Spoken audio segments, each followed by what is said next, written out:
নিরপেক্ষ তত্ত্বাবধায়ক সরকার একটি ডেড ইস্যু, এটা নিয়ে কথা বলার আর কোনো সুযোগ নেই।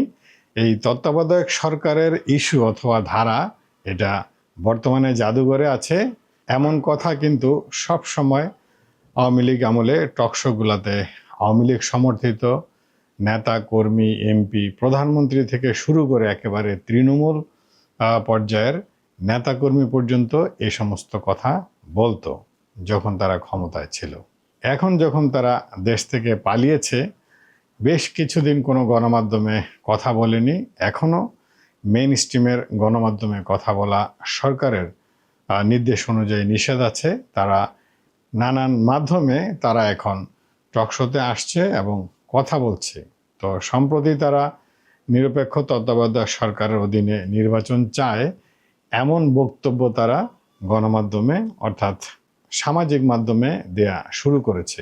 এমন অবস্থায় বাংলাদেশে যারা আওয়ামী লীগ সমর্থিত আছে তারা নানান টকশোতে এসে বলা শুরু করেছে আওয়ামী লীগ আবার সংগঠিত হবে, তবে শেখ হাসিনার নেতৃত্বে নয়, রিফাইন আওয়ামী লীগ নামে আওয়ামী লীগ সংগঠিত হবে। আওয়ামী লীগে যারা অপরাধ করেনি তারা আওয়ামী লীগ করতে বাধা নেই, তারা আওয়ামী লীগ করতে পারবে, তাদেরকে সুযোগ দেওয়া উচিত।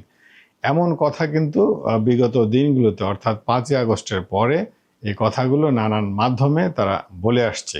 এমন তর্ক বিতর্ক যখন সামাজিক মাধ্যমে চলছে, তখন শেখ হাসিনা এএফপি ফ্রান্স ভিত্তিক একটি নিউজ এজেন্সিকে একটি লিখিত বক্তব্য দিয়েছে। সেখানেও শেখ হাসিনা একেবারে ক্লিয়ার করে বলেছে যে হ্যাঁ, আওয়ামী লীগের নেতৃত্বে আওয়ামী পরিবার আর কেউ থাকছে না।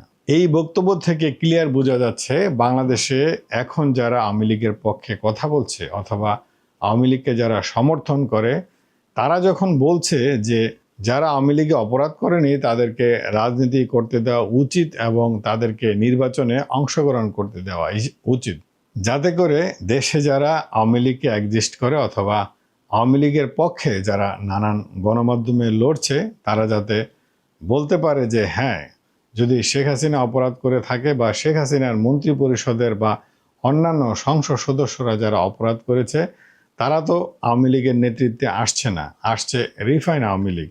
তাহলে কেন আপনারা আওয়ামী লীগকে রাজনীতি করতে দিবেন না? কেন আপনারা আওয়ামী লীগকে নির্বাচন করতে দিবেন না?